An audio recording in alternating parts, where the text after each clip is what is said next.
David Copperfield, Charles Dickens. Nos encontrábamos en el barrio de Westminster. Como Marta llevaba dirección opuesta a la nuestra cuando la encontramos, hubimos de volver sobre nuestros pasos para seguirla, y fue cerca de la abadía donde dejó las calles iluminadas y concurridas.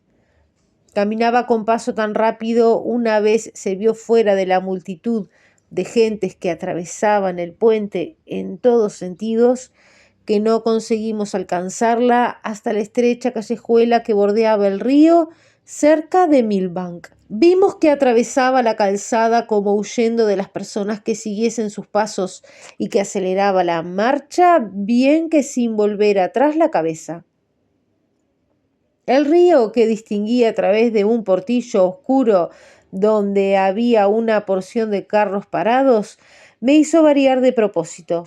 Toqué en el brazo a mi compañero sin pronunciar palabra, y en vez de atravesar la calzada, como acababa de hacer Marta, continuamos por el mismo lado, ocultándonos en la sombra de las casas y siguiéndola de cerca. Existía entonces, y existe hoy, al extremo de aquella calleja, un edificio ruinoso de madera, destinado probablemente en otro tiempo a albergue del barquero. El tal edificio estaba emplazado precisamente en el punto donde termina la calle y principia la carretera a extenderse entre una hilera de casas y el río. Marta, tan pronto como llegó al punto indicado y vio las aguas del río, hizo alto, como si hubiera llegado a su destino, y luego se deslizó lentamente a lo largo de la orilla, fija su mirada en la corriente. Yo había creído que Marta se dirigía a alguna casa, y hasta sospechado que en la casa a que se dirigía encontraríamos algún vestigio de la muchacha perdida, pero cuando vi la corriente verdosa del río desde el final de la callejuela, una voz secreta me dijo que Marta no iría más lejos. Todo lo que nos rodeaba era triste, solitario, tétrico. No había entonces muelle, ni casas, ni nada en la monótona carretera que conducía a la gran cárcel negra. Un estanque de agua salobre y sucia depositaba su légamo a los pies del inmenso edificio. Hierbajos y cañas medio podridas cubrían el pantanoso terreno. De un lado, esqueletos de casas principiadas y no terminadas esperaban los últimos zarpazos de las lluvias y de la intemperie para venirse abajo. De otro, montones de trozos informes de hierros, de ruedas, garfios, hornillos, remos, anclas, tubos, escafandras, cabestrantes e infinidad de objetos heterogéneos acumulados por algún especulador procuraban esconderse como avergonzados de sí mismos bajo el orín, la tierra y el lodo que los cubría.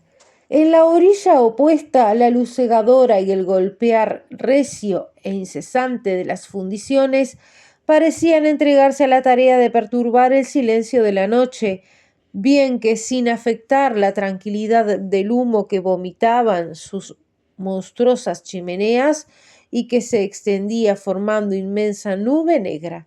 Portillos abiertos en las limosas escolleras daban acceso a ciertos senderos que serpenteaban entre montones de maderas recubiertas de musgo, que les daba aspecto de siniestras cabelleras verdosas, sobre las cuales podían verse todavía fragmentos de los cartelones colocados el año anterior, que ofrecían una recompensa a los que recogieran los cadáveres de los ahogados arrastrados allí por la marea y dejados entre el légamo y el fango.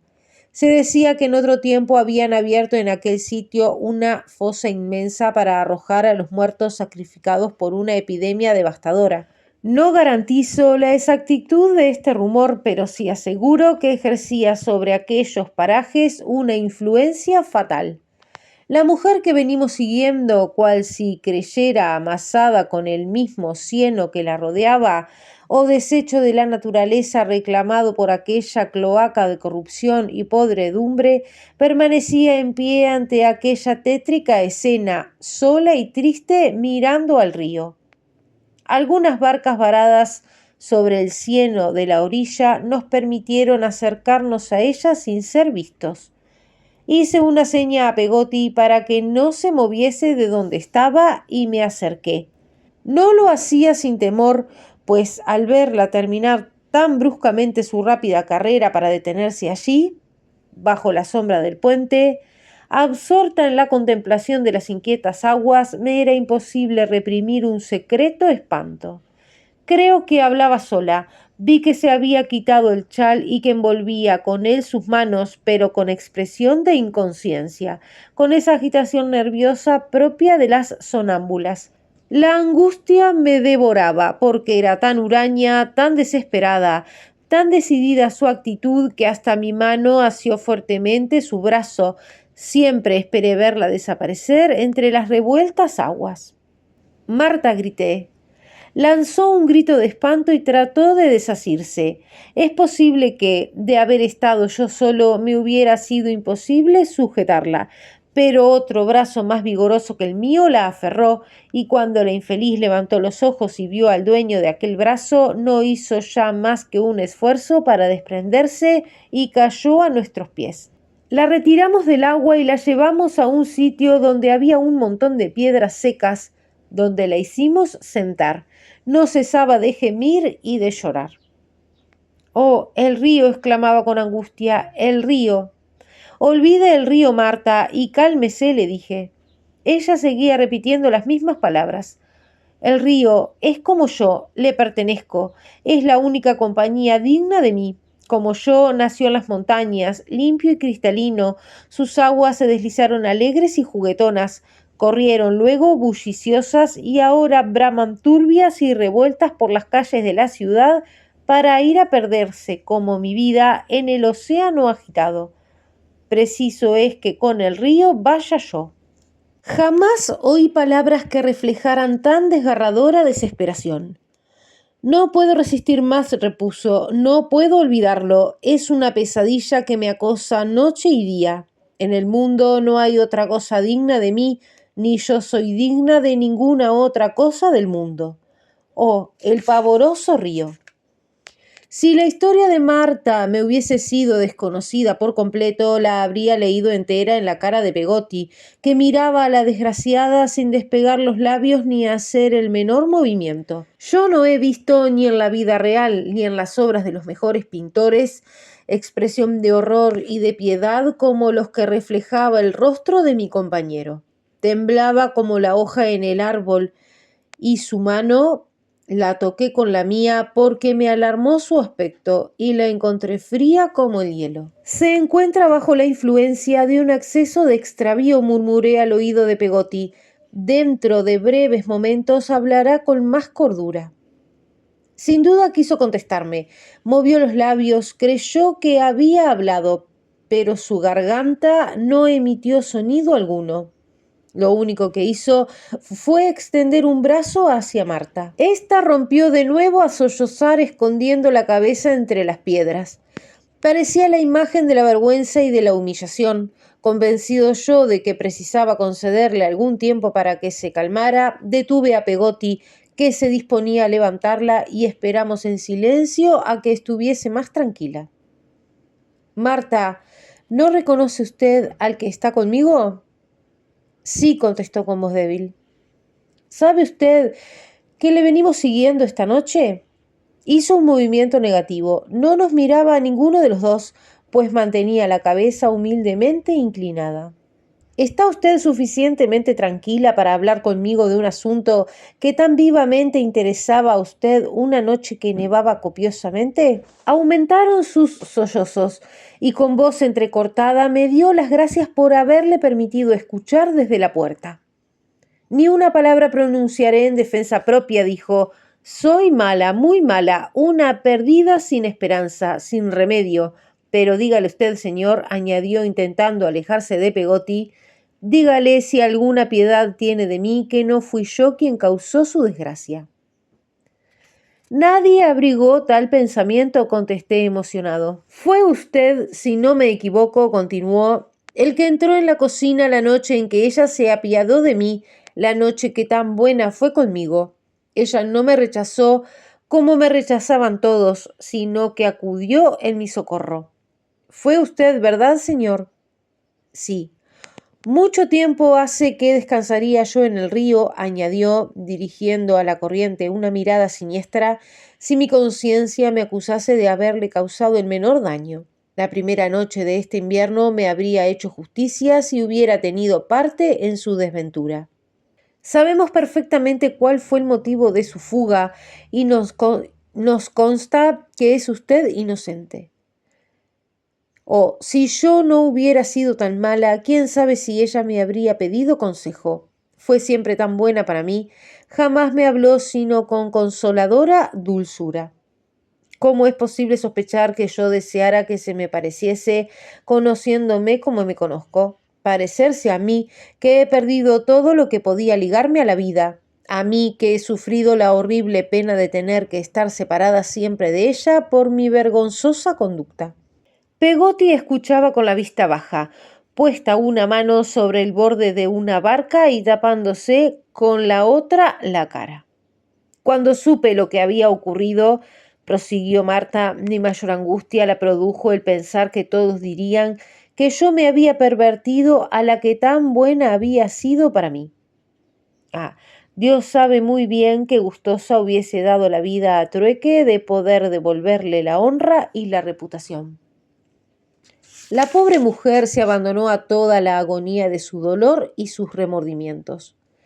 Dar la vida habría sido muy poca cosa, hubiera hecho más, mucho más, hubiera vivido vieja y solitaria por esas calles malditas, hubiera vagado errante por las tinieblas, evitando el contacto con las personas honradas. Hubiera visto cómo se alzaba el sol sobre las casas, recordando que en otro tiempo ese mismo sol alumbraba también mi cuarto y me contemplaba joven. Sí, todo eso hubiera hecho por salvarla. Se dejó caer otra vez sobre las piedras y agarrándolas con las manos las frotaba con furia como si quisiera pulverizarlas. A cada instante cambiaba de postura. Ora estiraba sus descarnados brazos, ora los plegaba delante de su cabeza para librarse de la escasa luz que la avergonzaba. Ora hundía su frente en el suelo, cual si le fuera imposible soportar sus recuerdos.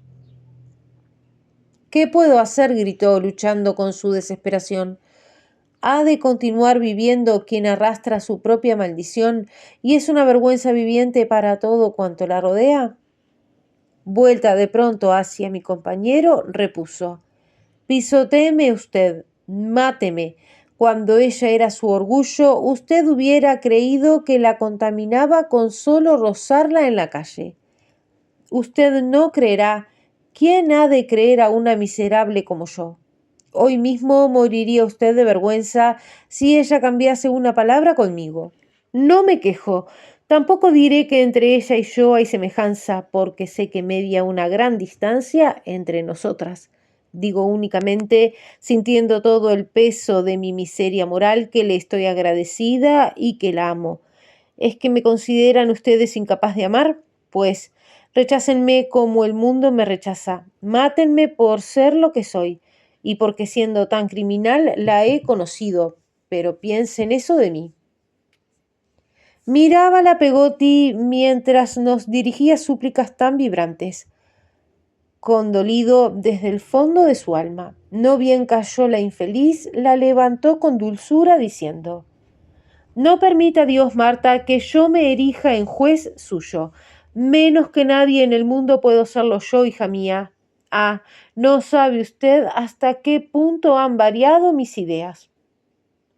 Hizo una pausa y prosiguió así: no comprende usted por qué este caballero y yo deseábamos hablarle e ignora, por tanto, lo que deseamos. Pues bien, présteme atención. La influencia de Peggotty sobre la infeliz fue decisiva. Quedó inmóvil ante aquel, procuró evitar sus miradas, pero cesó de pronto la expresión apasionada de su dolor. Puesto que usted oyó lo que el señorito David y yo hablábamos aquella noche que tanto nevaba, dijo Peggotty, no ignora que he corrido medio mundo buscando a mi querida sobrina. Sí, mi querida sobrina, repitió con energía, mi querida sobrina, porque ha de saber usted, Marta, que hoy la quiero más que nunca. Marta se llevó la mano a los ojos, pero permaneció callada. Oí referir a Emilia que usted, siendo muy niña, tuvo la desgracia de quedar huérfana y sin un amigo que reemplazase a sus difuntos padres, guiándola por el difícil y peligroso camino de la vida. Si usted hubiera tenido un amigo que la protegiera y guiara, habría concluido por amarle, por tosco y rudo que aquel hubiese sido y por ser para él lo que era para mi sobrina. Marta temblaba en silencio. Pegotti tomó el chal que había caído al suelo y abrigó cariñosamente a la infeliz. Yo sé, continuó Pegotti, que si Emilia volviera a verme un instante, me seguiría hasta el fin del mundo, pero también me consta que, para evitar el verme, huiría hasta el extremo opuesto. No tiene derecho a dudar de mi cariño, no duda, lo aseguro, pero entre ella y yo se ha levantado un fantasma de vergüenza que nos separa. A juzgar por la claridad con que se expresaba, era evidente que había estudiado hasta en los menores detalles una cuestión que tanto le interesaba. El señorito David y yo, continuó, creemos muy probable que Emilia dirija hacia Londres su inconsciente paso. También estamos persuadidos el señorito David y yo de que, de la desventura que la ha herido, está usted tan inocente como el niño que acaba de nacer. Dijo usted hace un momento que Emilia la trató con bondad, lo sé, y que Dios la bendiga. Buena fue siempre para todo el mundo. Usted le está agradecida y la quiere, pues ayúdenos a buscarla y que el cielo se lo premie. Por primera vez osó Marta levantar los ojos hasta Pegotti.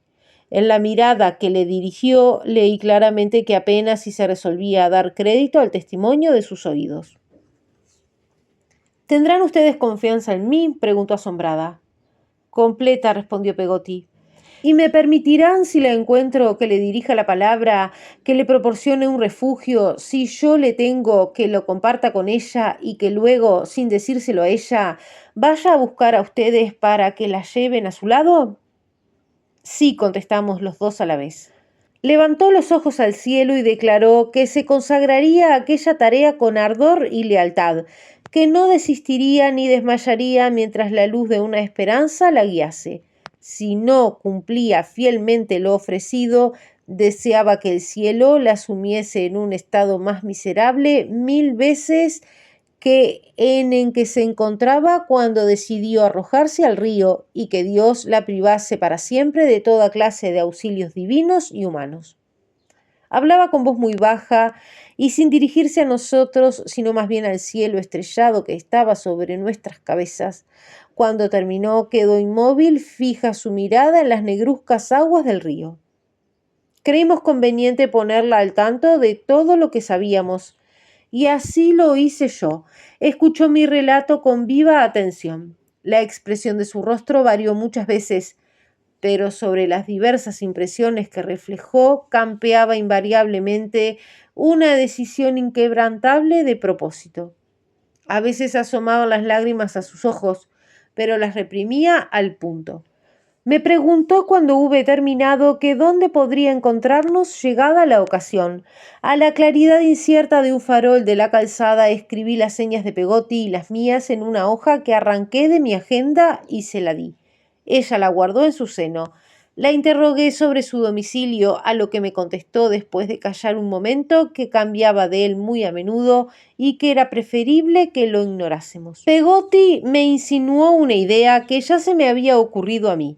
Saqué mi bolsillo, pero fue imposible persuadirla a que aceptase dinero ni a que prometiese que lo aceptaría más tarde. Insistí diciendo que Pegotti no era pobre y que no podíamos consentir que ella emprendiera una tarea de suyo difícil, sin aceptar algunos recursos. Todo inútil. Su resolución fue inquebrantable. No obtuvo Pegotti mejor éxito que yo. Ella le dio las gracias muy agradecida, pero no aceptó. Yo encontraré tal vez trabajo, probaré, decía. Pero hasta tanto lo encuentre, replicaba yo, debe aceptar nuestra ayuda. No puedo hacer por dinero lo que he ofrecido, dijo. Aunque hubiese de morir de hambre, me sería imposible aceptarlo. Darme dinero sería retirarme usted de su confianza, arrebatarme el fin que me propongo, privarme del único bien que puede impedir que busque descanso entre las aguas de ese río. En nombre del juez eterno, ante cuyo temible tribunal hemos de comparecer usted y todos nosotros un día, exclamé yo, la conjuro a que deseche esa espantosa idea. Todos podemos hacer el bien en este mundo siempre que queramos hacerlo. Temblaba la desdichada, con labio agitado y rostro amarillo, contestó. Quizá hayan recibido ustedes de lo alto la misión de salvar a esta desventurada. No me atrevo a creerlo porque no lo merezco. Si yo consiguiese hacer algún bien, podría tener esperanza, pero mi conducta hasta hoy fue siempre mala. Por primera vez en muchos años deseo vivir para asociarme al fin que ustedes persiguen. Es lo único que sé y nada más puedo añadir. Contuvo sus lágrimas que de nuevo habían subido a sus ojos.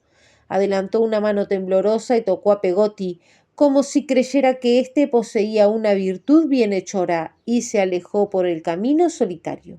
Sin duda, había estado largo tiempo enferma, se notaba en la palidez de su semblante y en sus hundidos ojos, reveladores de largos sufrimientos y de crueles privaciones. La seguimos a cierta distancia hasta que llegamos a los barrios frecuentados. Tal confianza tenía yo en sus promesas que insinué a Pegotti la conveniencia de dejarla a fin de que no creyese que la vigilábamos. Fue Pegotti de mi opinión y dejando que Marta prosiguiera su camino, nos dirigimos nosotros hacia Highgate. Cuando nos separamos, no sin rogar a Dios que bendijese nuestros loables esfuerzos, había en la voz del anciano acentos de emoción bien fácil de comprender.